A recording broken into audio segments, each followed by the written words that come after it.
नमस्कार and welcome to all of you. शुरुआत करते हैं ज्योग्राफी के सेशन की। साथियों, अभी हमने थोड़े से कुछ क्वेश्चन आंसर्स किए थे। क्वेश्चन आंसर्स करने का कारण यह था, जितनी चीजें हमने पढ़ी उन चीजों की प्रैक्टिस होनी चाहिए अकॉर्डिंग टू एग्जामिनेशन।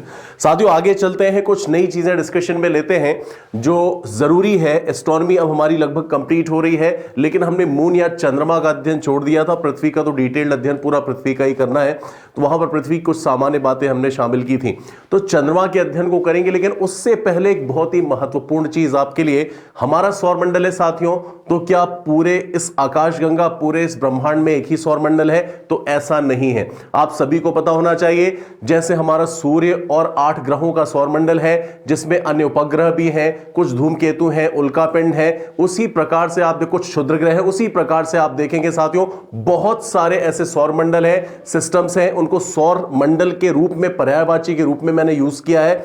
एक्चुअली है क्या, ये तारा और तारे का परिवार है। तारा और तारे के परिवार को हम सौरमंडल का नाम देते हैं। अपने संदर्भ में ऐसे कई तारों के परिवार, करोड़ों अरबों तारों के परिवार साथियों विद्यमान है। कुछ की तो खोज भी की जा चुकी है। जिनकी खोज की गई है साथियों, उसमें सबसे महत्वपूर्ण बात यह है कि सभी में गोल्डीलॉक्स जोन या हैबिटेबल एरिया की बात भी की जा रही है। हैबिटेबल एरिया का मतलब यह होता है जहां पर जीवन की संभावना हो सकती है। मैंने आपसे प्रश्न भी ये किया था जब हमने प्रैक्टिस सेशन किया था कि गोल्डीलॉक्स जोन होता क्या, उसमें हमने डिस्कशन में भी लिया था। यह इंपॉर्टेंट एक फैक्टर है, इसलिए पहले ही मैंने क्वेश्चन के रूप में आपको बता दिया। साथियों, यहां पर आपको ध्यान रखना है, जो सबसे इंपॉर्टेंट बात है वो ये है कि इन सौर मंडलों में जो नए खोजे गए सौरमंडल हैं या तारों के परिवार हैं, उनमें महत्वपूर्ण एग्जामिनेशन पॉइंट ऑफ व्यू से क्या है। तो साथियों, सबसे पहले आज हम चर्चा करेंगे ट्रैपिस्ट-1 की। ये ट्रैपिस्ट-1 है क्या? आपको पता होना चाहिए कि नासा ने अब तक 11 बहुत ही व्यवस्थित तारों के परिवार की खोज कर ली है, या सौरमंडल की खोज कर ली है, जो हमारे सौरमंडल से कहीं ज्यादा बेहतरीन तरीके से व्यवस्थित है। साथियों, इसी वजह से एक ट्रैपिस्ट-1 भी है। नासा की स्पिट्जर दूरबीन के द्वारा इसके बारे में जानकारी मिली हुई है। साथ में चिली में एक स्पेसिफिक ट्रैपिस्ट रोबोटिक दूरबीन लगी है, जिसके माध्यम से इस सौरमंडल में तारे के 3 ग्रहों की खोज की गई। साथियों, यहां उस पूरे के पूरे तारों के परिवार में 7 ग्रह हैं। जो 7 ग्रह हैं वो सभी ग्रह पृथ्वी के समान एक धात्विक चट्टानों या कठोर चट्टानों से निर्मित हैं। 7 में से 3 की खोज किसने की है? ट्रैपिस्ट दूरबीन ने। बाकी की खोज की है साथियों स्पिट्जर दूरबीन ने। इन सारी चीजों के संदर्भ में आपको बस यहां पर एक बात ध्यान रखनी है कि सौरमंडल केवल एक ही नहीं है, बहुत से व्यवस्थित सौरमंडल हैं जिनकी आप देख रहे हैं समय दर समय खोज होती जा रही है। इसमें कुछ महत्वपूर्ण पॉइंट्स हैं जो मैं आपको पढ़ के भी सुना दूंगा, ताकि आपके नोट्स भी बनते जाए। एक बार बोर्ड पे आपको देखना है, जो चीजें मैंने कही उन्हीं चीजों को एक बार पढ़ देता हूं मैं। साथियों, यहां पर लिखा हुआ है कि नासा ने केपलर मिशन, किस मिशन के द्वारा? इस केपलर मिशन का ध्यान रखिएगा नाम, केपलर मिशन द्वारा 11 नए सौर मंडलों की खोज नवंबर 2020 तक की है। नवंबर 2020 तक देखेंगे तो 11 नए सौरमंडल, अभी तक व्यवस्थित सौरमंडल हमारे द्वारा या मानव सभ्यता के द्वारा पहचाने जा चुके हैं। यह खोज कौन कर रहा है? तो नासा का मिशन केपलर। ध्यान रखिएगा साथियों, ट्रैपिस्ट इसी प्रकार का नासा के द्वारा खोजा गया एक सौरमंडल है। ट्रैपिस्ट-1 नासा के स्पिट्जर टेलीस्कोप से खोजा गया ऐसा ही एक सौरमंडल है। साथियों, लिखा हुआ है इसका नाम चिली देश में, चिली एक देश है साथियों, दक्षिणी अमेरिकी देश है। देखेंगे चिली देश में स्थित रोबोटिक टेलीस्कोप ट्रैपिस्ट के नाम पर रखा गया है। मैंने अभी आपको बताया कि जो 3 ग्रहों की खोज है वो ट्रैपिस्ट दूरबीन के द्वारा, एक रोबोटिक दूरबीन के द्वारा की गई थी, और इसी के नाम पर इस सौरमंडल का नाम भी क्या रख दिया गया है? इस तारों के परिवार का नाम भी क्या रख दिया गया है साथियों? ट्रैपिस्ट ही रख दिया गया है। वही चीज यहां लिखी है, देखेंगे ट्रैपिस्ट के नाम पर रखा गया है। 2016 में ट्रैपिस्ट दूरबीन से इस सौरमंडल के 3 ग्रहों की, यह चीज मैंने अभी बताई आपको, 3 ग्रहों की खोज की गई थी, जबकि अन्य ग्रहों की खोज स्पिट्जर दूरबीन द्वारा की गई थी। 2 टेलीस्कोप्स की मदद ली गई है ट्रैपिस्ट को खोजने के लिए। जो पहला टेलीस्कोप है साथियों कौन सा है? स्पिट्जर है, जिसने बड़ी भूमिका निभाई है, लेकिन एक सहायक भूमिका ट्रैपिस्ट ने भी निभाई, और ट्रैपिस्ट के नाम पर ही इस सिस्टम को ट्रैपिस्ट-1 नाम ही दे दिया गया है। साथियों, देखेंगे आगे लिखा है ये पृथ्वी से लगभग 10 प्रकाश वर्ष दूर स्थित है। कितनी दूर स्थित है? ध्यान रखिएगा, 10 प्रकाश वर्ष दूर स्थित है, और एक्वेरियस कॉन्स्टलेशन या कुंभ तारामंडल का हिस्सा है। किसका हिस्सा है? कुंभ तारामंडल या एक्वेरियस कॉन्स्टलेशन का हिस्सा है जो पृथ्वी से 10 लाइट ईयर्स दूर स्थित है। वही चीज लिखा हुआ है कि पृथ्वी से लगभग 10 प्रकाश वर्ष दूर स्थित है और कुंभ तारामंडल एक्वेरियस कॉन्स्टलेशन में यह बेसिकली विद्यमान है। ट्रैपिस्ट 1 मैंने आपको इसलिए बता दिया साथियों, जो नए क्वेश्चंस आने का ट्रेंड है उसमें पारंपरिक सौर सिस्टम या पारंपरिक आपका जो पूरी एस्ट्रोनॉमी का हमने स्टडी किया हुआ है उससे ज्यादा फोकस किस क्वेश्चंस पे हो जाता है, जो क्वेश्चन कहीं ना कहीं समसामयिकी से जुड़े होते हैं। इसीलिए जब मैंने आपको बिग बैंग एक्सप्लोजन बताया था तो वहां पर बिग बैंग एक्सप्लोजन के साथ साथियों बिग बैंग एक्सप्लोजन को प्रमाणित करने वाले कुछ महत्वपूर्ण प्रयोगों की भी चर्चा कर दी थी। और मैंने कहा था कि जैसे कोबे प्रोजेक्ट है या फिर LHC, इन सब के बारे में क्वेश्चंस आ चुके हैं। तो हमें केवल ट्रेडिशनल पढ़ाई नहीं करनी है, जो चीजें नई समसामयिक हैं और किसी टॉपिक से जुड़ी हुई हैं उनको भी लेकर के चलना है, चाहे वो आपका एस्ट्रोनॉमी हो चाहे फिजिकल ज्योग्राफी हो, सब जगह, क्योंकि उससे क्वेश्चंस बनते हैं सिविल सर्विसेज में भी। अच्छा, टीजीटी पीजीडी के एग्जाम में आपको एक चीज ध्यान रखनी है कि वहां पर साथियों ट्रेडिशनल क्वेश्चंस ज्यादा आते हैं, लेकिन संभावना यह भी रहती है कि कुछ नई चीजें पूछी जा सके। तो आप कॉम्पिटिटिव एग्जाम्स किसी भी प्रकार का लेंगे, किसी भी सब्जेक्ट के परंपरागत भाग से लेकर के आपको आधुनिक भाग तक हर चीज तैयार करनी चाहिए ताकि आपकी सफलता सुनिश्चित हो सके। आगे चलते हैं साथियों, नेक्स्ट देखेंगे। इसके बाद लिखा हुआ है ट्रैपिस्ट 1 के बारे में जो और इंपॉर्टेंट चीजें हैं कि ट्रैपिस्ट 1 सौरमंडल में पृथ्वी जैसे 7 चट्टानी तारों के चारों ओर परिक्रमा करने वाले ग्रह विद्यमान है। मैंने आपको बताया था कुल कितने इसके प्लैनेट्स हैं जो तारे के चारों ओर घूम रहे हैं। देयर आर 7 प्लैनेट्स, ठीक है, मूविंग अराउंड दी स्टार। अब यहां पर एक चीज बहुत इंपॉर्टेंट है कि ये सब गैसियस प्लैनेट्स नहीं है। जैसे हमने अपने सौरमंडल के बारे में देखा था कि आपके 4 टेरेस्ट्रियल प्लैनेट्स हैं, या जिसको हम क्या कहते हैं पृथ्वी सदृश ग्रह, जो चट्टानी ग्रह हैं, बहुत ही सॉलिड धातुओं से बने हुए। वैसे ही हमने पढ़ा था साथियों जोवियन ग्रहों के बारे में, और जोवियन ग्रहों के बारे में मैंने बताया था कि गैसियस प्लैनेट्स कहलाते हैं या गैसीय पदार्थों से बने हैं। यहां पर आप देखेंगे ट्रैपिस्ट 1 के जो 7 ग्रह हैं वो कैसे हैं, जैसे हमारे टेरेस्ट्रियल प्लैनेट्स हैं या पार्थिव ग्रह, पृथ्वी के समान ठोस धातुओं से बने हुए। चलिए आगे देखेंगे साथियों, इस सौरमंडल के हैबिटेबल गोल्डीलॉक जोन में जीवन की प्रबल संभावना अभिव्यक्त की जा रही है। साथियों मैंने आपको पहले ही समझा दिया था कि जो भी तारों का परिवार मिल रहा है उसमें तारों से उतनी दूरी पर स्थित भी ग्रह विद्यमान है जितनी दूरी पर बेसिकली जीवन विकसित हो सकता है। हमारे सौरमंडल के संदर्भ में वो दूरी कितनी है, पृथ्वी की दूरी ऑब्वियसली, इसलिए पृथ्वी पर जीवन है। तो हर एक तारे के संदर्भ में कुछ ग्रहों की पोजीशनिंग या स्थिति अवस्थिति ऐसी है कि वो गोल्डीलॉक्स जोन में स्थित है और वहां पर जीवन की संभावना हो सकती है। ये बहुत ही बड़ी बात है, आश्चर्यजनक बात है। तो अगर ये कहें आज की डेट में कि पृथ्वी जैसी अनेकों पृथ्वियां हो सकती हैं जिसपे अनेकों आप देखेंगे अलग अलग जीवन और सभ्यताएं विद्यमान हो सकती हैं, तो बात गलत नहीं होगी। चलिए आगे चलते हैं। अगर हम एलियंस की बात करें साथियों इसी क्रम में, तो आपको यह भी पता होना चाहिए कि एलियंस का कॉन्सेप्ट इसलिए गलत नहीं है, जैसे हमारी पृथ्वी वैसा कोई ना कोई ग्रह है जहां पर गोल्डीलॉक्स जोन है और जीवन है। यह बात अलग है कि हमारे पास हमारा साइंस अभी इतना ज्यादा एडवांस नहीं हुआ है कि हम उन सारी चीजों के बारे में जानकारी प्राप्त कर सकें, लेकिन प्रक्रिया चल रही है। उम्मीद है बहुत जल्दी वो रिजल्ट्स भी आने शुरू हो जाएंगे। आगे देखेंगे साथियों, नेक्स्ट अब हमें चंद्रमा का अध्ययन करना है। जैसे हमने ग्रहों का अध्ययन किया था साथियों, चंद्रमा तो बहुत ही ज्यादा आकर्षण का केंद्र है, उस पर प्रश्न भी बहुत बनते हैं। तो यहां पर चंद्रमा का अध्ययन आपके सामने प्रस्तुत है।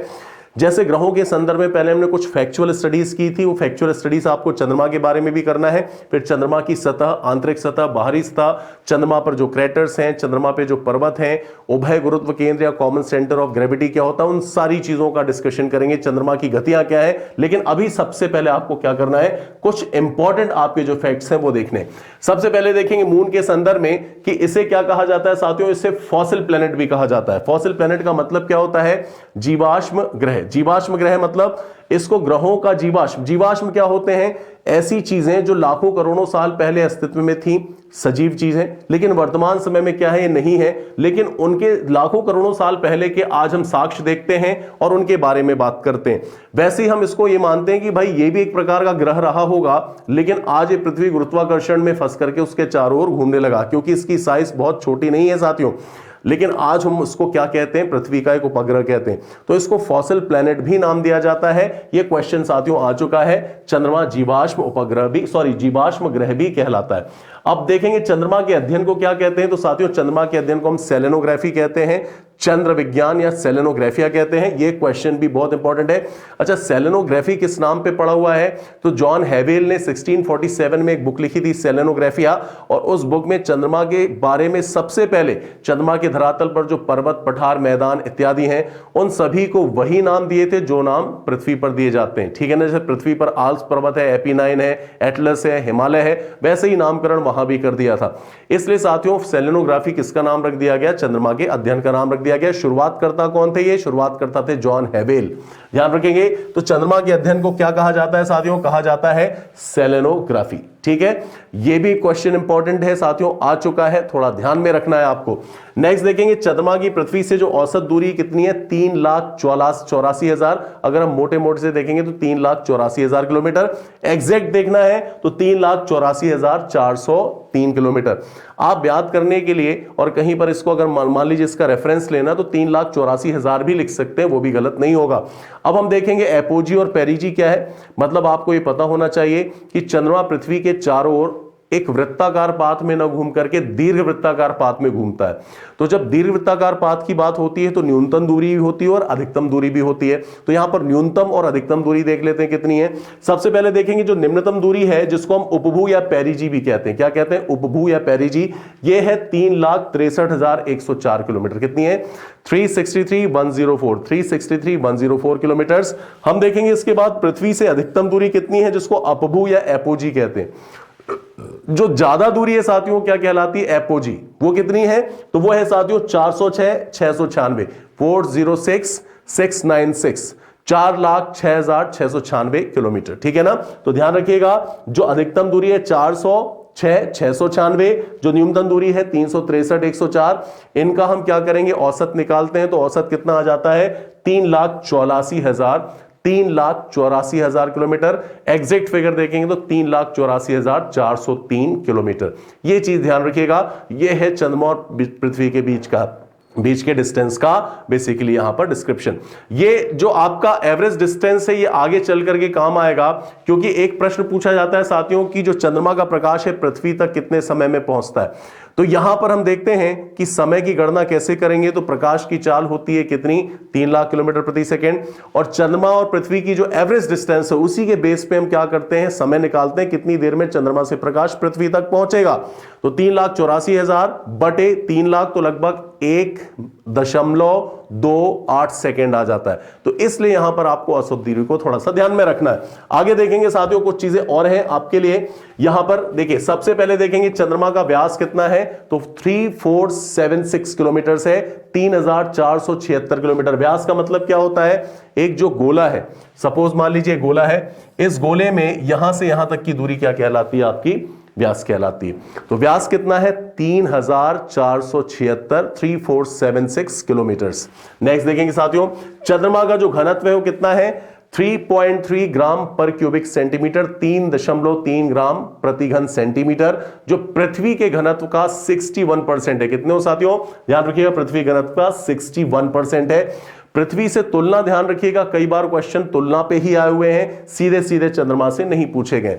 नेक्स्ट देखेंगे साथियों, पलायन वेग कितना है। तो चंद्रमा का जो पलायन वेग है 2.38 किलोमीटर पर सेकेंड है। अब यहां पर एक बात मैं आपको बताना चाहूंगा, 2.38 किलोमीटर पर सेकेंड की स्पीड से चंद्रमा से किसी चीज को बाहर फेंका जाए तो वो चीज चंद्रमा के बाहर चली जाएगी। आप देखेंगे पृथ्वी का पलायन वेग कितना है? 11.2 किलोमीटर पर सेकेंड, मतलब 11.2 किलोमीटर प्रति सेकेंड की स्पीड से कोई चीज पृथ्वी से बाहर फेंकी जाए तो पृथ्वी से बाहर चली जाएगी, वापस नहीं आएगी, गुरुत्वाकर्षण बल काम नहीं करेगा। साथियों चंद्रमा का पलायन वेग बहुत कम समझ में आ रहा है। चूंकि चंद्रमा का पलायन वेग बहुत कम है साथियों, इस वजह से समस्या क्या होती है कि चंद्रमा के चारों ओर वायु रुक नहीं पाती और चंद्रमा के चारों ओर कोई भी एटमॉस्फेयर या वायुमंडल इसीलिए नहीं पाया जाता। यह चीज बहुत अच्छे से ध्यान रखिएगा। चंद्रमा के चारों ओर वायुमंडल न होने का कारण क्या है? उसके पलायन वेग का, एस्केप वेलोसिटी का कम होना। चलिए आगे चलते हैं साथियों, देखेंगे चंद्रमा का पलायन वेग, फिर से ध्यान रखना 2.38 किलोमीटर पर सेकेंड है।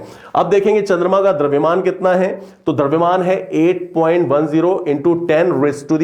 10⁻⁹ 8.10 इंटू 10⁻19 टन। लेकिन यहां पर ध्यान रखिएगा ये फिगर उतना इंपॉर्टेंट नहीं है जितना ये है कि चंद्रमा का द्रव्यमान पृथ्वी का कितना है। तो पृथ्वी का कितना है साथियों, ध्यान रखिएगा पृथ्वी का 1/81 गुना है। एग्जैक्ट फिगर देखेंगे तो 1/81.3 गुना है। ये चीज ध्यान रखिएगा, यहां पर क्वेश्चन बनता है। तो एग्जैक्ट चंद्रमा का कभी नहीं पूछा जाएगा, पूछा क्या जाएगा पृथ्वी से तुलनात्मक रूप से, तो 1/81.3 गुना। अब देखेंगे नेक्स्ट, जो चंद्रमा का धरातली गुरुत्व है वो कितना है। चंद्रमा का धरातली गुरुत्व साथियों पृथ्वी की तुलना में 1/6 है। इसका मतलब यह है कि पृथ्वी पर अगर किसी चीज का वजन 60 किलो है और उसको चंद्रमा पर ले जाया जाए तो चंद्रमा के धरातल पर उसका वजन 10 किलो हो जाएगा, मतलब 1/6 रह जाएगा। इस चीज को थोड़ा सा ध्यान रखना है आपको, यह बहुत पूछा गया है और आगे भी पूछा जा सकता है। नेक्स्ट देखेंगे चंद्रमा का तापमान कितना है। तो चंद्रमा पे टेम्परेचर को क्या किया गया है, थोड़ा सा कैलकुलेट किया गया है। सुबह के समय में कितना है, मध्यरात्रि के समय में कितना है और दोपहर के समय में कितना है। तो साथियों देखेंगे सबसे पहले कि मॉर्निंग टेम्परेचर कितना निकलता है चंद्रमा का, -58 डिग्री सेल्सियस।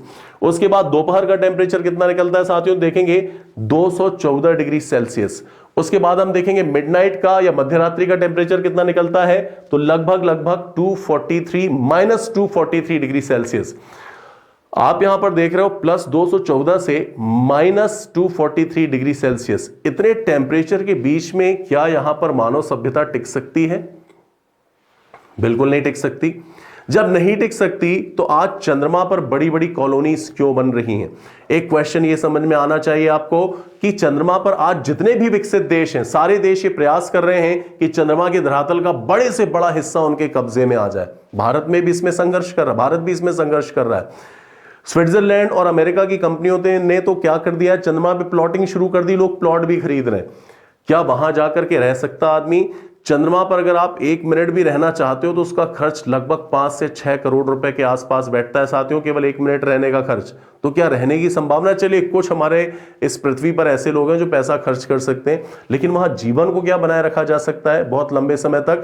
ये बहुत बड़ा क्वेश्चन मार्क है, क्योंकि टेम्परेचर का आप देख रहे हैं वेरिएशन कितना ज्यादा हो रहा है। आगे इस पर चर्चा करेंगे कि क्या कारण है कि चंद्रमा पर तापमान इतना ज्यादा अनइवन होने के बाद भी चंद्रमा को लेकर के इतना आकर्षण है और चंद्रमा की सतह पर कब्जा करने का जो ट्रेंड है बहुत तेजी से बढ़ता जा रहा है देशों के बीच में। आगे चर्चा करते हैं, चलिए आगे देखेंगे।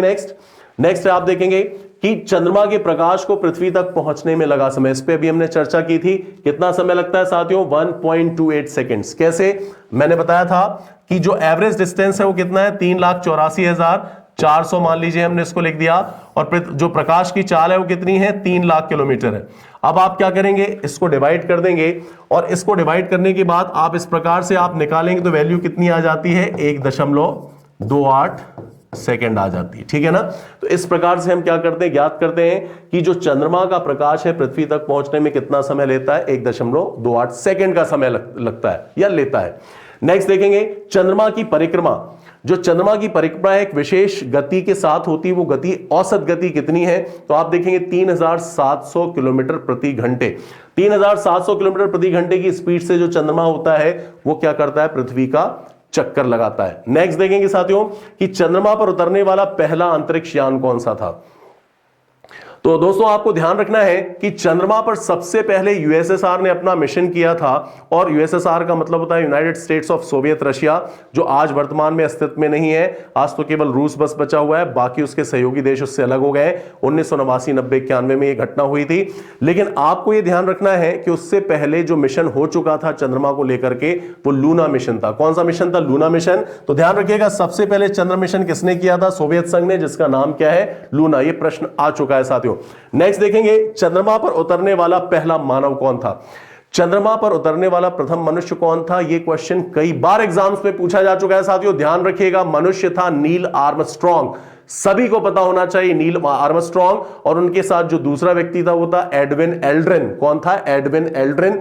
ध्यान रखिएगा ये दोनों 20 जुलाई 1969 को, ये लिखा हुआ है 20 जुलाई 1969 को चंद्रमा के धरातल पर, चंद्रमा की सतह पर उतरते हैं। साथियों आपको ध्यान रखना है कि ये किस मिशन के अंतर्गत गए थे, तो यूएसए का मिशन था अपोलो 11। कौन सा मिशन था? अपोलो 11। ये लिखा हुआ है, ये किसका मिशन था? यूएसए का मिशन था, जिस मिशन के अंतर्गत ये चंद्रमा के धरातल पर गए थे। नील आर्मस्ट्रांग का नाम, 20 जुलाई 1969 की डेट, अपोलो 11 मिशन। ये आपको थोड़ा सा ध्यान में रखना है, कई बार पूछा जा चुका है। नेक्स्ट देखेंगे इसके बाद कुछ और चीजें हम डिस्कशन में लेते हैं चंद्रमा के बारे में, कि चंद्रमा का जो अक्षीय झुकाव है वो कितना है? चंद्रमा का अक्षीय झुकाव है 5 डिग्री के लगभग। जैसे पृथ्वी का कितना है आप देखेंगे, पृथ्वी का अक्षीय झुकाव है लगभग 23.5 डिग्री, चंद्रमा का कितना है? 5 डिग्री। ठीक है ना, ये चीज ध्यान रखिएगा। नेक्स्ट देखेंगे चंद्रमा की आयु कितनी है, तो पृथ्वी के बराबर, क्योंकि ये कहा गया है वैज्ञानिकों के द्वारा कि जिस प्रकार से आप देखेंगे कि पृथ्वी जितनी पुरानी है, जिस समय पृथ्वी बनी थी उसी समय चंद्रमा भी बना था। पृथ्वी की जो उम्र है वो बताई जाती है साथियों 460 करोड़ साल, तो हम देखते हैं कि चंद्रमा की उम्र भी क्या हो जाएगी? 460 करोड़ साल या 4.6 अरब वर्ष। नेक्स्ट देखेंगे इसके बाद चंद्रमा और हीलियम 3, ये बहुत इंपॉर्टेंट टॉपिक है। मैंने साथियों अभी आपको यह बताया कि बहुत दूर है, बहुत खर्च है, ऑक्सीजन की उपस्थिति नहीं है, वायुमंडल भी नहीं है, पानी भी नहीं है, उसके बाद भी चंद्रमा पर विभिन्न देशों के बीच चंद्रमा पर कब्जा करने की, अधिकार करने की जो होड़ है वो बढ़ती जा रही है। ये होड़ क्यों बढ़ रही है? तो कारण है साथियों, देखेंगे कि चंद्रमा के धरातल पर क्या मिलता है? हीलियम 3 मिलता है। इसको भविष्य का नाभिकीय ईंधन माना गया है। क्या माना गया है? दूसरे चरण का, या जिसको बोल सकते हैं अगली शताब्दी का नाभिकीय ईंधन कहा जाता है, जो नाभिकीय संलयन की अभिक्रिया में क्या होता है? काम आता है। साथियों ये हीलियम 3 है, ये चंद्रमा के धरातल पर सब तरफ बिखरा पड़ा हुआ है। ये हीलियम 3 बना कैसे है? तो अरबों वर्षों की जो सोलर पवनों के साथ चंद्रमा के धरातल की निरंतर क्रिया हुई है, उस क्रिया से चंद्रमा के ऊपर पूरे धरातल में क्या फैला हुआ है? आपका हीलियम 3 फैला हुआ है। साथियों जो हीलियम 3 फैला हुआ है, ये जहां पर फैला हुआ वो सतह क्या कहला रही है चंद्रमा की? उसको हम रिंगोलिथ कह रहे हैं। रिंगोलिथ का मतलब कुछ विशेष, वैसा कुछ अलग से नहीं है। रिंग मतलब होता है, ध्यान रखिएगा, चंद्रमा की ऊपरी सतह।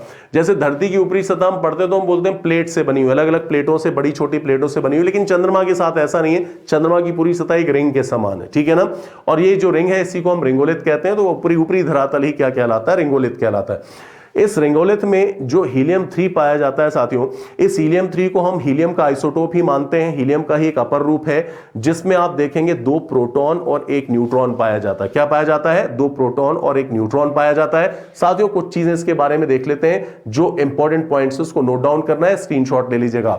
देखेंगे पिछले कुछ समय से चंद्रमा पर पहुंचने और उस पर अधिकार जमाने की जो प्रवृत्ति विभिन्न देशों के बीच बढ़ गई है। ठीक है ना, कारण क्या है? तो साथियों कारण मैंने अलग से फोकस किया हुआ है, चंद्रमा के रिंगोलिथ पर हीलियम 3 की उपस्थिति।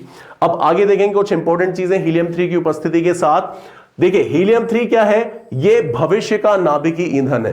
हीलियम 3 क्यों चाहिए इंसानों को? इसलिए चाहिए क्योंकि धरती पर नहीं है, लेकिन नाभिकीय क्रियाओं के लिए बहुत जरूरी है। तो अगर ये होता है तो निश्चित रूप से जिस देश के पास होता है वो एक संपन्न देश कहलाएगा।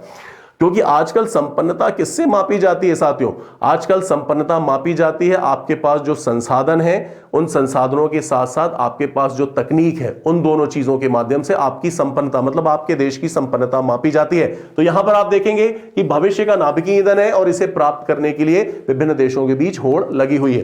साथियों देखेंगे हीलियम 3 है क्या, तो थोड़ा सा इसके बारे में डिस्क्रिप्शन है कि हीलियम 3 कुछ नहीं है, ये हीलियम का ही एक आइसोटोप है, आपके सामने लिखा हुआ है, समस्थानिक है, जिसके नाभिक में 2 प्रोटॉन और 1 न्यूट्रॉन होता है, जैसा मैंने आपको बताया था। देखेंगे इसमें लिखा हुआ है कि नाभिकीय संलयन में इसका प्रयोग होता है। इसका प्रयोग कहां पर होता है? तो न्यूक्लियर फ्यूजन रिएक्शन में इसका प्रयोग होता है। साथियों देखेंगे रिंगोलिथ पर इसका निर्माण अरबों वर्षों की सौर पवनों की अभिक्रिया के कारण हुआ है। मैंने आपको बताया था कि जो सौर पवनें होती हैं वो पृथ्वी पर भी आती हैं, लेकिन पृथ्वी के वायुमंडल के आउटर मोस्ट लेयर के रूप में चुंबकीय मंडल में क्या है? वैन एलन बेल्ट है। अभी वैन एलन बेल्ट की चर्चा भी हमें करनी करेंगे।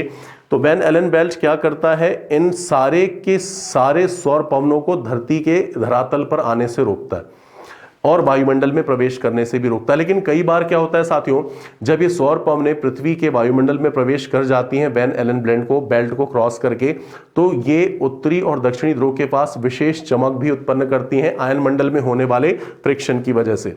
ये जो चमक है इसको क्या कहते हैं? उत्तरी ध्रुव के पास अरोरा बोरियोलिस, और दक्षिणी ध्रुव के पास अरोरा ऑस्ट्रालिस कहते हैं।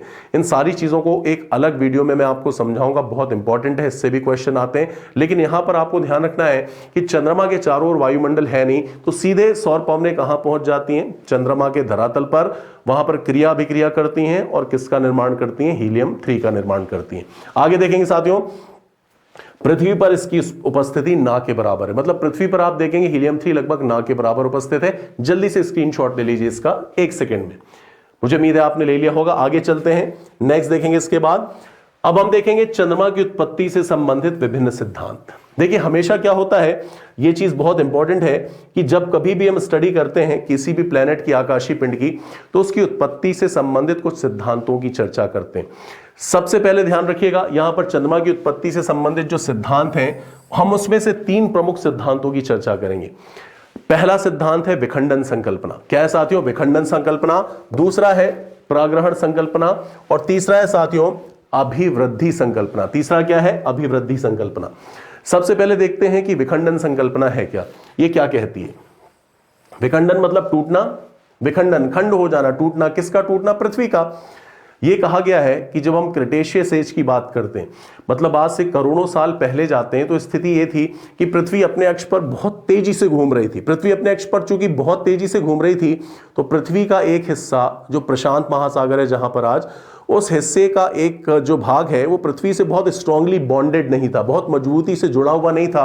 तो तेज अक्षीय घूर्णन की वजह से जो केंद्रापसारी बल है वो बाहर की तरफ लगा, और बाहर की तरफ जो केंद्रापसारी बल लगता है, 2 प्रकार के बल लगते हैं साथियों, ध्यान रखिएगा, केंद्राभिसारी बल और केंद्रापसारी बल, centripetal force and centrifugal force. केंद्रापसारी बल कौन सा होता है, थोड़ा सा मैं बता देता हूं। मान लीजिए मैंने यहां पर पृथ्वी बना दी, सपोज मान लीजिए पृथ्वी है, इस पृथ्वी में एक बल होगा जो पृथ्वी के केंद्र की तरफ लगेगा, इसको हम क्या कहेंगे? केंद्राभिसारी बल। क्या कहेंगे साथियों? केंद्राभिसारी बल, या इसी को हम गुरुत्वाकर्षण बल भी कह देते हैं। क्या कह देते हैं साथियों? गुरुत्वाकर्षण बल। वहीं पर एक बल जो बाहर की तरफ लगता है उसको हम क्या कहते हैं? केंद्रापसारी बल। केंद्रापसारी बल। आप ध्यान रखिएगा, जो केंद्रापसारी बल है, यह बल अक्सर आप फिजिक्स में पढ़ते हो कि एक कार जब किसी वृत्ताकार मार्ग पर चल रही है, ठीक है ना, कार अचानक क्या होती है? वृत्तमार्ग पर मुड़ती है, तो आप देखेंगे कि एक व्यक्ति जो कार में बैठा हुआ है, कार जिस तरफ मुड़ रही है उसके अपोजिट डायरेक्शन में वो दरवाजे की तरफ क्या होता है, उसको एक जर्क लगता है, एक झटका लगता है, उसको लगता है दरवाजे से बाहर न फेंक जाए। ये केंद्रापसारी बल के कारण होता है। तो जब कोई चीज अक्षीय घूर्णन ऐसे तेजी से कर रही है, तो आप देखेंगे उसमें एक बल अंदर की ओर लगेगा। पृथ्वी में ये बल गुरुत्वाकर्षण बल कहलाता है, इसको केंद्राभिसारी बल भी कहते हैं। इसके अपोजिट एक बल लगता है जिसको केंद्रापसारी बल कहते हैं। तो केंद्रापसारी बल की तीव्रता की वजह से क्या हुआ? पृथ्वी का एक खंड टूट करके उससे अलग हो गया। टूट करके अलग तो हो गया, लेकिन उसके गुरुत्वाकर्षण क्षेत्र से बाहर नहीं जा पाया और उसके चारों ओर घूमने लगा। साथियों यही खंड क्या कहलाता है? आपका चंद्रमा कहलाता है। और ये खंड जहां से निकला है वहां पर आज प्रशांत महासागर है। क्या है? प्रशांत महासागर है। एक जो हाइपोथेसिस है, एक प्रकल्पना है चंद्रमा के निर्माण के संबंध में, वो ये है। फिर से इसको समराइज कर देता हूं ताकि आप एक लाइन में सुन करके लिख लें। सबसे पहली बात ध्यान रखिएगा कि पृथ्वी आज से करोड़ों साल पहले क्रिटेशियस एज में पृथ्वी का जो अक्षीय घूर्णन था बहुत तेज था, तो पृथ्वी का एक हिस्सा उससे जो कमजोरी से जुड़ा हुआ था वो टूट करके निकल गया, क्योंकि केंद्रापसारी बल बहुत अधिक था। जहां से टूट करके साथियों ये निकला, जहां से टूट करके साथियों ये निकला, वहां पर आज क्या है? प्रशांत महासागर है। और टूटा हुआ ये टुकड़ा ही क्या बन गया? चंद्रमा बन गया। अब दूसरा देखते हैं है पराग्रहण संकल्पना। अब पराग्रहण संकल्पना क्या कहलाती है? क्या है? इसमें यह कहा गया है कि जो पृथ्वी और चंद्रमा है दोनों एक ही नेबुला का हिस्सा है, ठीक है ना। एक लाइन लिख देता हूं कि पृथ्वी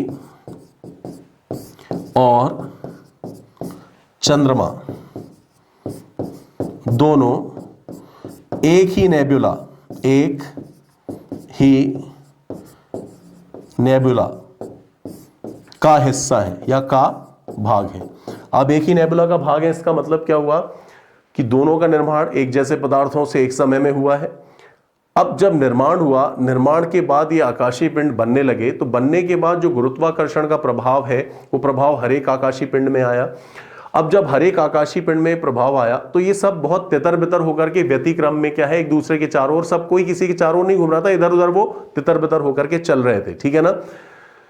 लेकिन इसी दौरान चंद्रमा जो पृथ्वी के पास पहले नहीं था लेकिन बन चुका था, ठीक है, जब पृथ्वी बनी तो ये भी बन चुका था। जैसे ही पृथ्वी के निकट आता है तो परटर्बेशन या व्यतिक्रम की वजह से पृथ्वी गुरुत्वाकर्षण में अपने बल में फंस जाता है और फंस करके उसके चारों ओर घूमने लगता है। मतलब पहले चंद्रमा पृथ्वी के चारों ओर नहीं घूमता था, बाद में क्या हुआ, पृथ्वी के पास आकर के उसके चारों ओर घूमने लगा। इसी को हम कहते हैं प्रग्रहण। पृथ्वी ने ग्रहण कर लिया। किसका ग्रहण किया? चंद्रमा का। कैसे ग्रहण किया? तो अपने गुरुत्वाकर्षण बल के कारण किया। देखिए, जो हमने दो अभी सिद्धांत आपको संकल्पनाएं बताई वो बहुत ज्यादा मान्य नहीं है, लेकिन फिर भी इनका अध्ययन करना जरूरी है क्योंकि शुरुआती है। मान्य क्या है? मान्य साथियों अभिवृद्धि संकल्पना। क्या है मान्य? अभिवृद्धि संकल्पना, क्रिएशन हाइपोथेसिस। इसमें क्या कहा गया है कि जैसे आप शनि को देख रहे हो ना, शनि के चारों ओर रिंग है, वलय है, वैसे ही पृथ्वी के चारों ओर क्या था? पहले वलय था। इस वलय में क्या थे? छोटे छोटे चट्टानी टुकड़े थे, धूल कण थे, ठीक है, वायु थी। अब यही चीजें क्या हुई? एक एक करके जुड़ गई और जुड़ करके चंद्रमा के रूप में बदल गई। ठीक वैसे ही जैसे आज मंगल और बृहस्पति के बीच आप देखेंगे, मैंने ही आपको बताया है कि क्षुद्र ग्रह के रूप में एक एस्टेरॉइड बेल्ट या क्षुद्र ग्रह पेटिका पाई जाती है। इस पेटिका में 40,000 से ज्यादा छोटे बड़े टुकड़े हैं, ठीक है ना।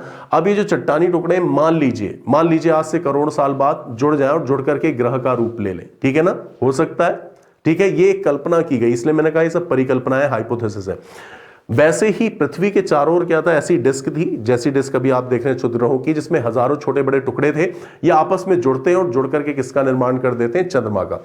ये वाला जो अभिवृद्धि संकल्पना है साथियों, इसको ज्यादा मान्यता प्राप्त है और इसे ही चंद्रमा के निर्माण की मूल वजह माना गया। ठीक वैसे ही जैसे ब्रह्मांड के निर्माण का जो मूल आधार है या मूल सिद्धांत जो ब्रह्मांड के निर्माण को बताता है, उसको हम किस रूप में जानते हैं? बिग बैंग एक्सप्लोजन के रूप में जानते हैं। वैसे ही चंद्रमा के निर्माण के लिए जो मौलिक सिद्धांत या मान्य सिद्धांत है वो कौन सा है? आपका अभिवृद्धि संकल्पना। तो इसको आप चाहो तो समझने के लिए बना सकते हो कि पृथ्वी और पृथ्वी के चारों ओर क्या है। आप देखेंगे इस प्रकार से एक छोटे बड़े टुकड़ों की ऐसे एक डिस्क विद्यमान थी, ठीक है ना।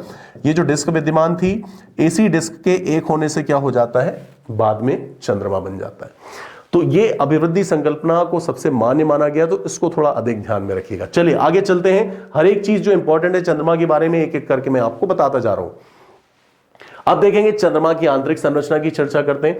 तो ये बहुत ही इंपॉर्टेंट चीज है साथियों। जब चंद्रमा की आंतरिक संरचना की हम बात करेंगे तो सबसे पहले आप देखेंगे कि चंद्रमा की जो पूरी सतह है, उस सतह पर आप देखेंगे कि पदार्थ का या जिसको बोल सकते हैं भार का वितरण बहुत ही असमान है। असमान होने का मतलब क्या है? सपोज मान लीजिए हमने चंद्रमा की सतह बना दी, यहां पर ये चंद्रमा बना दिया, ठीक है, चंद्रमा है, और चंद्रमा का जो केंद्र है ये बना दिया। उस केंद्र को मैंने थोड़ा सा यहां करके केंद्र यहां भी बनाया, ठीक है ना। अभी क्यों बनाया इसको हम बाद में बताते हैं। अभी आप चाहो तो हेडिंग लिख लो, इसमें कुछ चीजें मैं आपको लिख करके बताऊंगा, ठीक है ना। देखिए आप देखेंगे सबसे पहले कि जो चंद्रमा की आंतरिक संरचना की बात करेंगे तो चंद्रमा की आंतरिक हिस्से में आप देखेंगे कि जो घनत्व और भार का वितरण है वो बहुत ही असमान है। सब जगह एक जैसा घनत्व और भार नहीं पाया जाता। यहां पर घनत्व भार कुछ और होगा, फिर थोड़ी दूरी पर यहां जाएंगे तो घनत्व भार कुछ और होगा। तो ये अलग अलग होने की वजह से, इनमें भिन्नता होने की वजह से इनको एक स्पेसिफिक नाम दिया गया है, मास कॉन। मास कॉन का मतलब होता है मास कंसंट्रेशन। इस चीज को मैं लिख देता हूं, यहां पर नोट डाउन भी करते जाइएगा साथियों आप लोग। चंद्रमा की सतह पर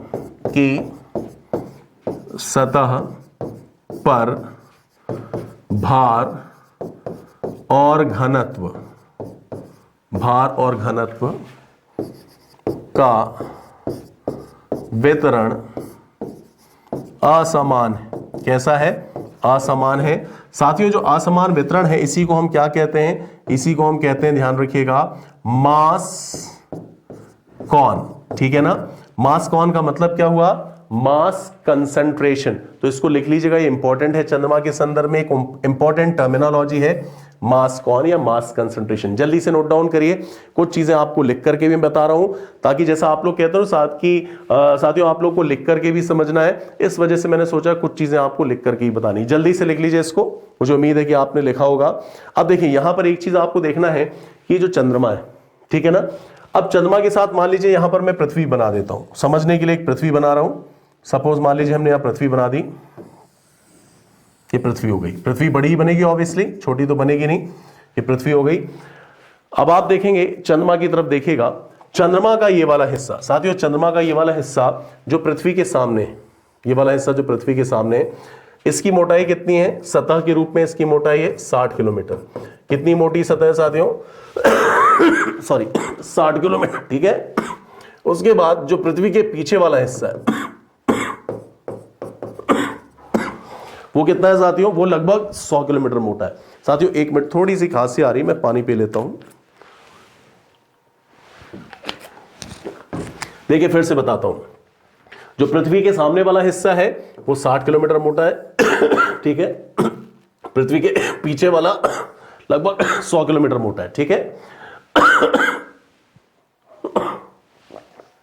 अब यहां पर आपको जो ध्यान रखना है वो क्या है कि जो सतह की मोटाई है चंद्रमा की, वो सतह की मोटाई पृथ्वी के सामने कुछ और है और पृथ्वी के पीछे कुछ और है। मन में एक प्रश्न आएगा साथियों कि चंद्रमा भी तो अपने अक्ष पे घूम रहा है, तो जो पीछे वाला हिस्सा है जहां पर मैंने बोला कि जो मोटाई है वो 100 किलोमीटर है, वो कहीं ना कहीं पृथ्वी के सामने भी आएगा वो हिस्सा? नहीं, ऐसा नहीं होता। जो भाग पृथ्वी के सामने है चंद्रमा का, वही भाग हमेशा पृथ्वी के सामने बना रहता है साथियों। जो पीछे वाला भाग है वो कभी सामने नहीं आता। ठीक वैसे ही जैसे एक सपेरा बीन बजा करके क्या कर रहा है, आप देखेंगे इस प्रकार से वहीं वहीं घूम रहा है गोल गोल, जैसे पृथ्वी घूम रही मान लीजिए, ठीक है ना।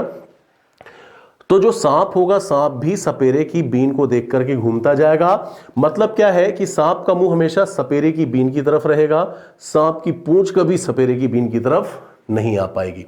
वही स्थिति यहां पर चंद्रमा की पृथ्वी के सापेक्ष होती है। इस चीज को बहुत अच्छे से साथियों मन में बिठा लेना।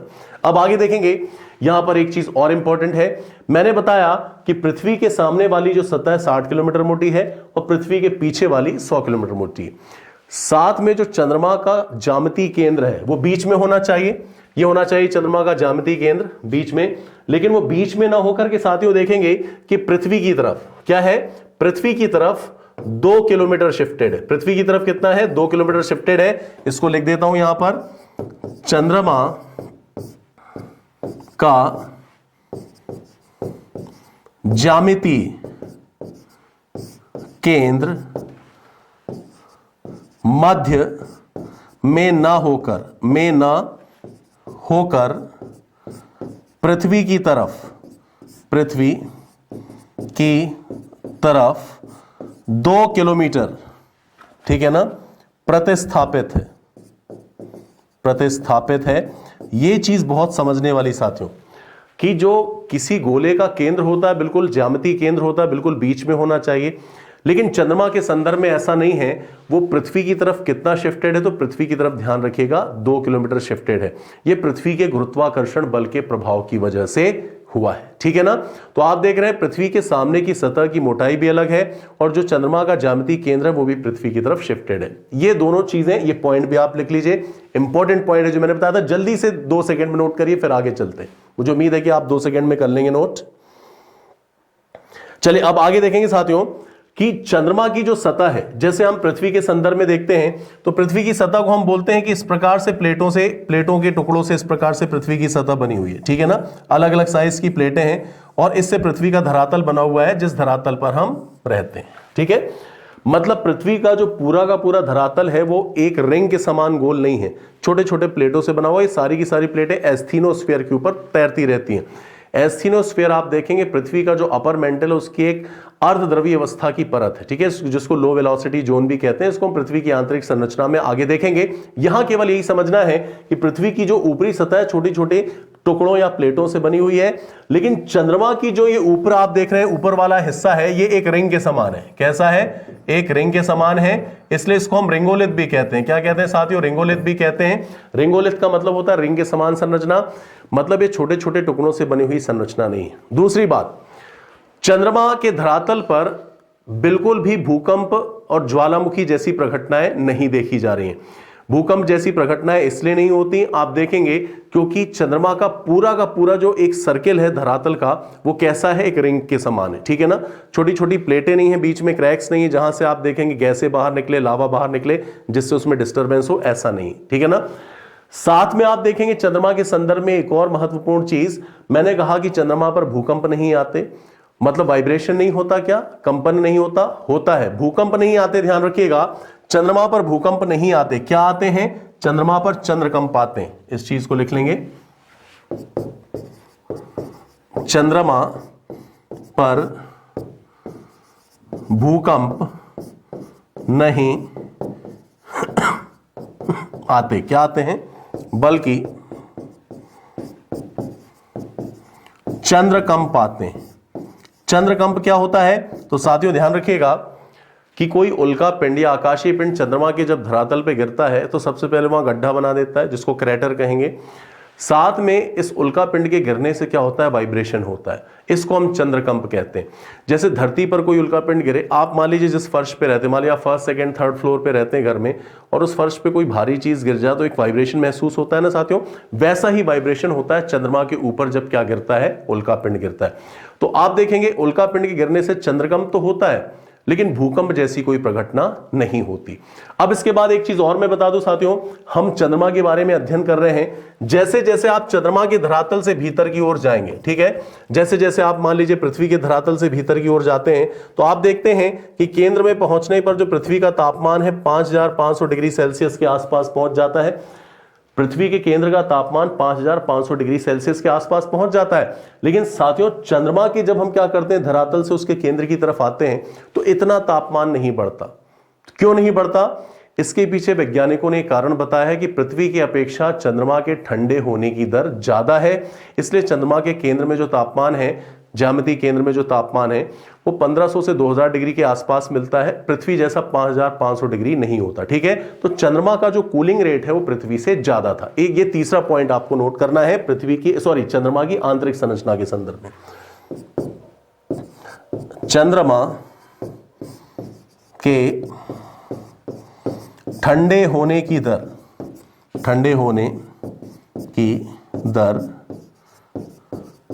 पृथ्वी से अधिक है, ठीक है ना। चूंकि पृथ्वी से अधिक है, इस वजह से चंद्रमा के भीतर जाने पर तापमान वृद्धि उतनी ज्यादा नहीं होती जितनी ज्यादा कहां पर होती साथियों, पृथ्वी पर होती, ठीक है ना। यह चीज बहुत अच्छे से ध्यान रखिएगा। फिर से एक बार बता देता हूं कि चंद्रमा के धरातल से आप गड्ढा खोद करके उसके भीतर जाएंगे तो तापमान में उतनी वृद्धि नहीं मिलेगी जितनी वृद्धि कहां पर मिलती है, पृथ्वी पर।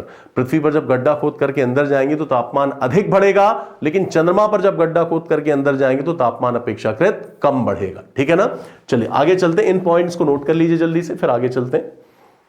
मुझे उम्मीद है चीजें आपको साथियों समझ में आ रही हैं। चलिए आगे चलेंगे, हम नेक्स्ट देखेंगे चंद्रमा का धरातल का थोड़ा सा डिस्कशन कर लें। चंद्रमा के धरातल का तो साथियों ध्यान रखिएगा, धरातल मतलब हम ऊपरी धरातल की बात करेंगे। अब चंद्रमा की ऊपरी धरातल को एक बार यहां बना देते हैं, ये चंद्र है। अब यहां पर साथियों ध्यान रखिएगा, सबसे पहले चंद्रमा के ऊपरी धरातल का जो अध्ययन किया गया है किसके द्वारा किया गया है, गैलीलियन टेलीस्कोप के द्वारा किया गया, ठीक है ना। लिख लेंगे, इसका अध्ययन गैलीलियो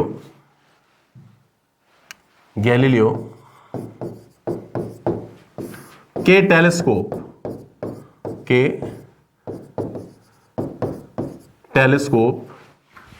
की सहायता से सर्वप्रथम किया गया,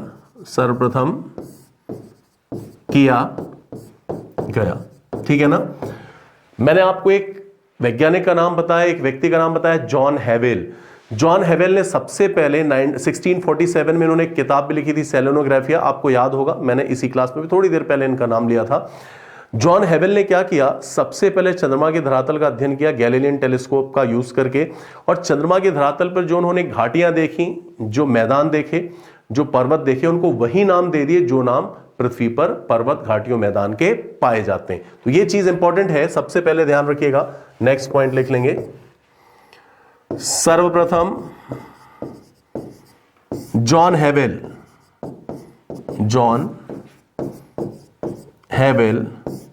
ने अपनी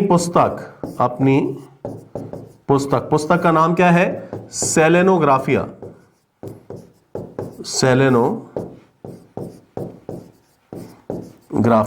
ठीक है।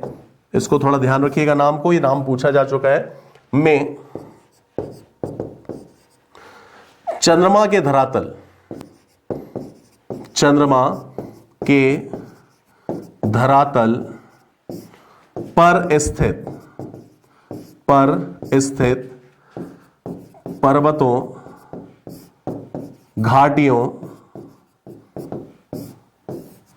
आदि का नामकरण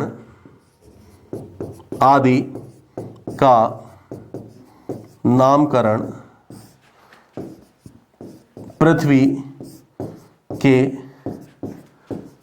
समान ही किया। यह चीज थोड़ा सा इंपॉर्टेंट है साथियों कि सबसे पहले जब जॉन हेबल ने देखा कि चंद्रमा के ऊपर जो घाटियां हैं, जो पर्वत हैं, उनका अध्ययन किया और अध्ययन करके सबसे पहले नाम वही दिया जो नाम पृथ्वी पर घाटियों और पर्वतों के पाए जाते हैं। ठीक है, तो यह चीज ध्यान रखना है कि जो उनकी पुस्तक का नाम है वो क्या है? पुस्तक का नाम है सेलेनोग्राफिया, जो 1647 में लिखी गई थी। कब लिखी गई थी? 1647। यहां पर आप उसका ईयर भी लिख लेंगे, 1647 में लिखी गई थी। कब लिखी गई थी? 1647 में। चलिए आगे चलते हैं साथियों, कुछ चीजों और देखते हैं। अब हम देखेंगे कि चंद्रमा के प्रमुख पर्वत और क्रैटर्स के बारे में। जल्दी से 2 मिनट यहां पर आप देख लेंगे, चीजें समझ में आ जाएंगी। क्रैटर कैसे बन रहे हैं? ये ज्वालामुखी क्रैटर नहीं है, मतलब वॉल्केनिक क्रैटर्स नहीं है। They are not volcanic craters, they are basically meteoric craters. ये क्या है? ये उल्कापाती क्रैटर। ऊपर से उल्का गिरा, मैंने शूटिंग स्टार की घटना भी आपको बताई साथियों, जैसे धरती पर उल्का गिरता है वैसे ही चंद्रमा की सतह पर उल्का गिरा और उल्काओं ने गिर करके 30,000 से ज्यादा क्रैटर्स वहां पर बना दिए। कितने? 30,000 से ज्यादा। तो ध्यान रखिएगा, जब हम बात करेंगे क्रैटर्स की तो चंद्रमा की सतह पर आप देखेंगे, चंद्रमा की सतह पर 30,000 से ज्यादा क्रैटर है। ठीक है ना? जो क्रैटर हैं 30,000 से ज्यादा साथियों, सबसे पहले ध्यान रखना है कि ये कैसे हैं? उल्कापाती क्रैटर। लिख लेंगे उल्कापाती क्रैटर। ठीक है ना? अब इनका व्यास क्या है? क्रैटर तो क्या होता है? गोला जैसा एक संरचना होती है, तो इसका एक स्पेसिफिक व्यास होगा। तो उल्कापाती क्रैटर्स का जो व्यास है साथियों, वो लगभग 1 किलोमीटर से लेकर के 250 किलोमीटर के बीच है। कितना है? 1 किलोमीटर से लेकर के 250 किलोमीटर के बीच में है।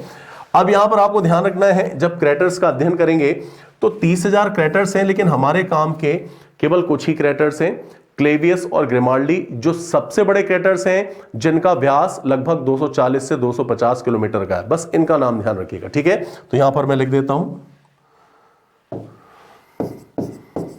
सबसे बड़े क्रैटर कौन कौन से हैं? क्लेवियस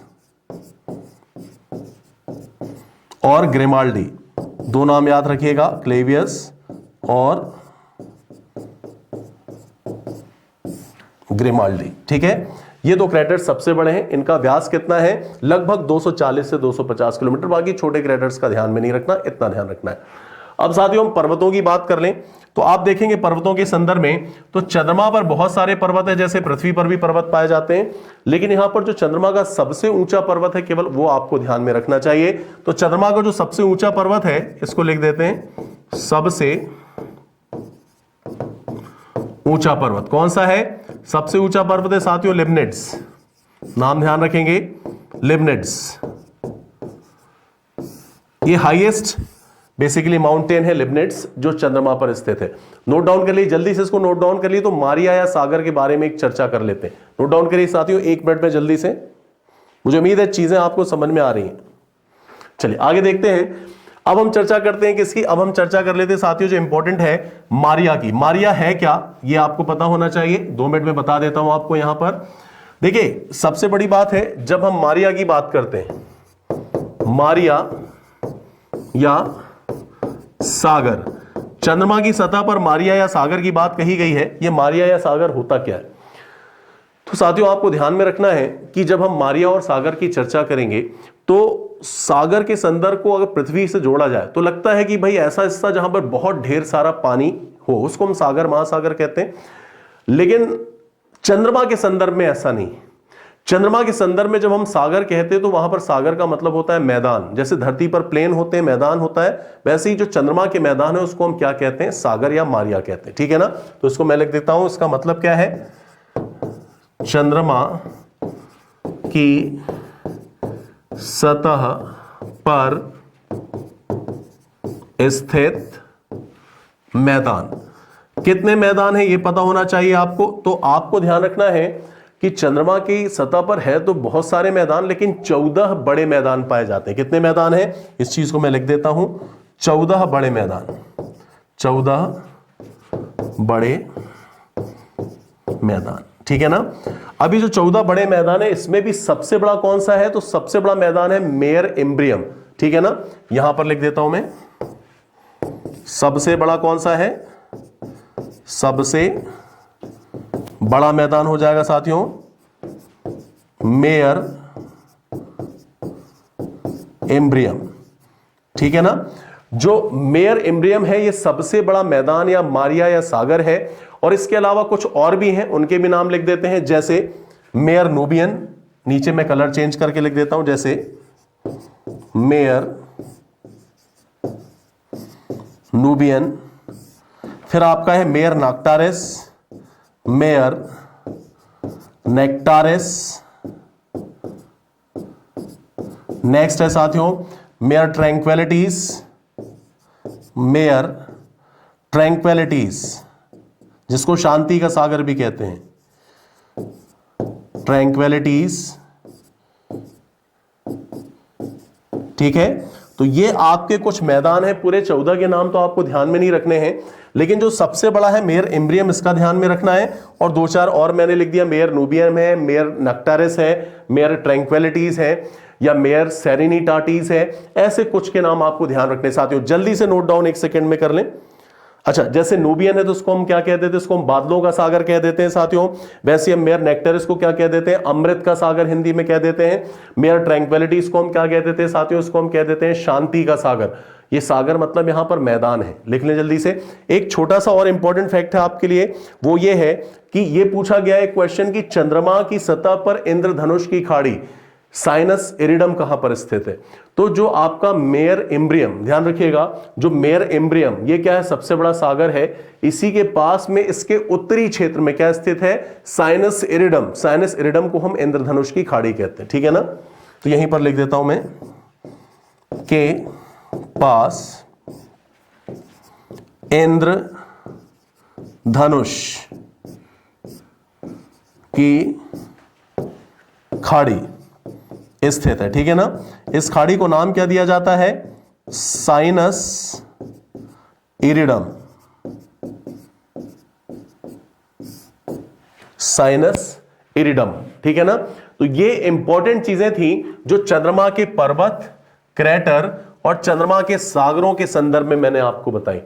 आज की क्लास में साथियों बहुत सारी चीजें हमने चंद्रमा के बारे में डिस्कशन में ली हैं, लेकिन अभी भी कुछ चीजें बची हुई हैं। जैसे आप देखेंगे इसके बाद हमें डिस्कशन में लेना है चंद्रमा की गतियां। गतियों के संदर्भ में हम देखेंगे कि ये चंद्र दिवस, चंद्रमास, चंद्रवर्ष क्या होता है, ये सौर वर्ष से अलग क्या है, नक्षत्र मास, नक्षत्र वर्ष क्या होता है। ये बहुत इंपॉर्टेंट है साथियों आपकी परीक्षा की दृष्टि से। लेकिन आज की क्लास में इतना ही साथियों। बहुत अच्छे से ध्यान रखेंगे, जिन चीजों का हमने अभी तक डिस्कशन किया है उन चीजों को अच्छे से दिमाग में रखिएगा। चंद्रमा के बारे में एक भी प्रश्न आएगा तो आपका प्रश्न वो गलत नहीं हो पाएगा। सारी चीजें आपको बनेंगी, बट आपको वीडियो अच्छे से देख करके अपने नोट्स प्रिपेयर करने। आज की क्लास में इतना ही, बाकी नेक्स्ट क्लास में अच्छे से पढ़िए, मन लगा करके पढ़िए, ताकि अगली सफलता आपके नाम हो। जय हिंद, जय भारत, टेक केयर।